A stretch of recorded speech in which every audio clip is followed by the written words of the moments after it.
سر یہ بتائیں سب سے پہلے کہ چاند کی سرزمین پر جب عارف ہندی سے مولانا روم کی اور اقبال کی ملاقات ہوتی ہے، سوال جواب ہوتے ہیں، اس کے بعد عارف ہندی بے خود ہو جاتے ہیں، اور یہ دونوں پیر و مرید ایک اور نام ہے وہاں پہ سروش کا، جی اس کو دیکھتے ہیں، ایسے ہی ہے نا؟ بالکل. تو پہلے تو یہ بتائیں کہ سروش کون ہے، اور ایک اس کا مطلب جو ہے ہمیں وہ جبریل بھی ملتا ہے، غیبی آواز بھی ڈکشنری میں اس کا مطلب لکھا ہے، الہام بھی لکھا ہے، لیکن یہاں پہ تو یہ ظاہرہ ایک شخصیت ہیں، آگے نازنین کا بھی لفظ اس کے لیے استعمال ہوتا ہے. سروش کون ہیں اور وہ کیا کہتے ہیں؟ سب سے پہلے تو پروفیسر صاحب سامعین و ناظرین کی آسانی کے لیے سر یہ سفر جیسے جیسے آگے شروع ہو رہا ہے جی سر، اس کے اندر پہلے تو حضرت اقبال کو حضرت رومی لے کے آ رہے ہیں، جی آگے بات جو ہے وہ چلتے چلتے ایک اور عارف ہندی مل جاتے ہیں، جی اور اب ان کے بعد ایک چوتھا کریکٹر جو ہے اس کے اندر شامل کیا جا رہا ہے، جی سر، جو تعارف آپ پوچھ رہے ہیں سروش کا. جی سر.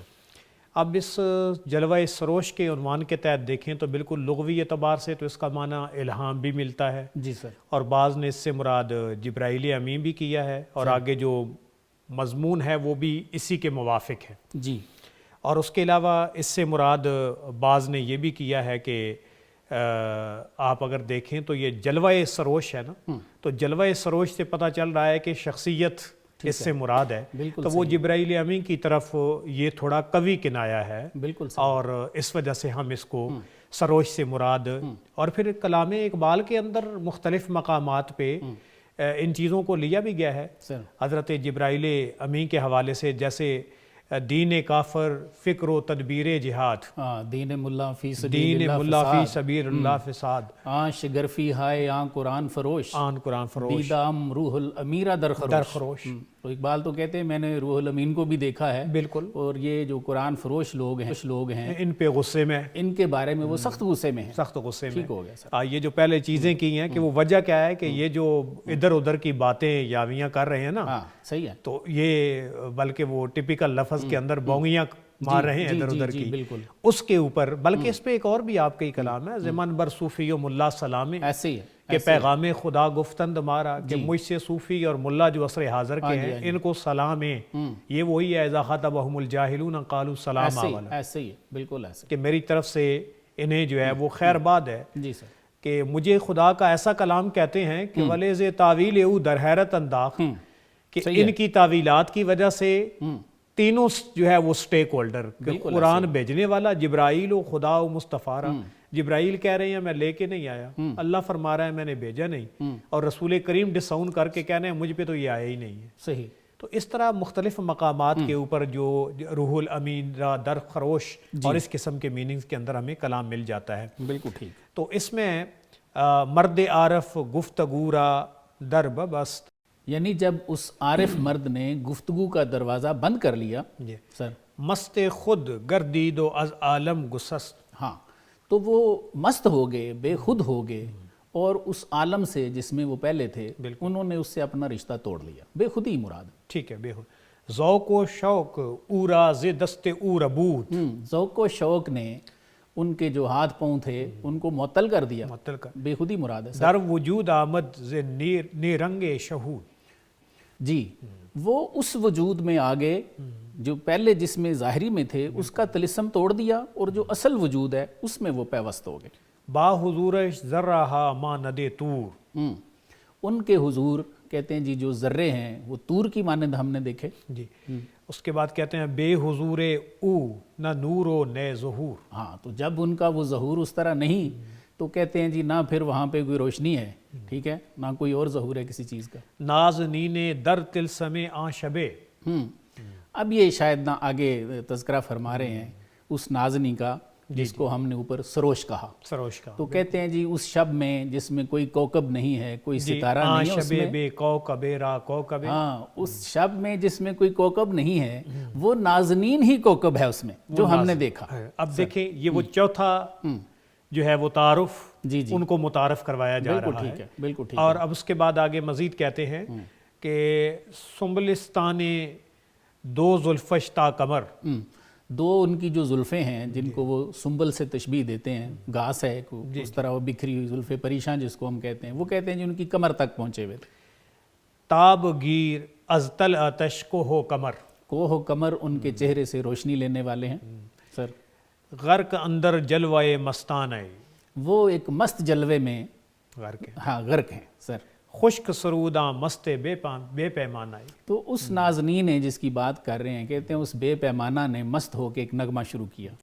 من برومی گفت میں دانائے راز، تو علامہ فرماتے ہیں کہ میں نے پیر رومی سے فرمایا کہ اے رازوں کے جاننے والے سر، بر رفیق کم نظر بکشائے راز، اس کم نظر رفیق پہ یہ راز تو کھولیں۔ اس کے بعد کہتے ہیں گفت این پیکر چوسی میں تاب ناگ، تو کہتے ہیں مولانا روم نے فرمایا کہ یہ پیکر، یہ نازنی جو آپ دیکھ رہے ہو سروش کو، یہ کیا ہے؟ زاد در اندیشہ یزدان پاک، یہ اللہ تعالیٰ کے خیال میں پیدا ہوا ہے، یہ ایک خیال ہے، اس کی صورت ہے اس کی سر۔ باز بے تابانہ از ذوق نمود، اور یہ اپنے آپ کو دکھانے کے ذوق میں در شبستان وجود آمد فرود، یہ نیچے آگے ہیں شبستان وجود میں، اپنی نمو کے لیے، اپنے آپ کو دکھانے کے لیے۔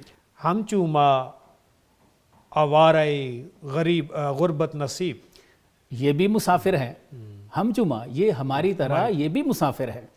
تو غریبی من غریبم او غریب، واہ، یہ بھی مسافر ہے، تو بھی مسافر ہے، میں بھی مسافر ہوں، اور اس کا فرما رہے ہیں کہ یہ اللہ تعالیٰ کے خیال میں پیدا ہوا، میں کسی کا حسن خیال ہوں، میرا کچھ وجود و عدم نہیں سر۔ شان او جبریلی نامش سروش، تو علامہ نے تو واضح کر دیا، فرماتے ہیں کہ اس کی جو شان ہے وہ جبریلی ہے، بالکل ٹھیک ہے جی، پیغام لانے والے ہیں، اور ان نامش کا نام سروش ہے، سروش، ٹھیک ہو گیا۔ می برد از ہوش و می آرد بہوش، واہ، کہتے ہیں یہ ہوش چھین کے پھر ہوش میں لاتے ہیں، پھر ہوش میں لاتے ہیں، یعنی جب بندہ بے خود ہو جاتا ہے تو اس کو فرما رہے ہیں کہ یہ ہوش ہے، اور جس کو ہم ہوش کہتے ہیں اس کو بے ہوشی فرما رہے ہیں سر۔ غنچہ مارا کشود از شب نمش، واہ، فرماتے ہیں کہ ہمارے جو وجود ہیں وہ اس کی شبنم سے کشید ہوتے ہیں۔ مردہ آتش زندہ از سوز دمش، جو آتش ہے وہ بجھ جاتی ہے ان کے دم سے سر۔ زخمہ شاعر بساز دل از دست ازوس، نغمہ شاعر، نغمہ زخمہ شاعر بساز دل ازوس، فرماتے ہیں کہ جو زخمہ کہتے ہیں وہ جو ساز بجانے والے، وہ ایک چھلا سا ہوتا ہے، وہ بالکل تاروں پہ یا رباب وغیرہ پہ اس کو چلاتے ٹچ کرتے ہیں، جی، تو فرماتے ہیں وہ جو رباب کا وہ چھلا ہے وہ بھی انہی کی وجہ سے ہے، جو شاعر اپنے اس پہ لگاتا ہے، مضراب لگاتا ہے اپنے رباب پہ یا ستار پہ۔ چاک ہا در پردہ محمل از دست اور ازوس، جی، محمل کے پردے میں جو چاک ہیں وہ بھی انہی کی وجہ سے۔ انہی کی وجہ سے۔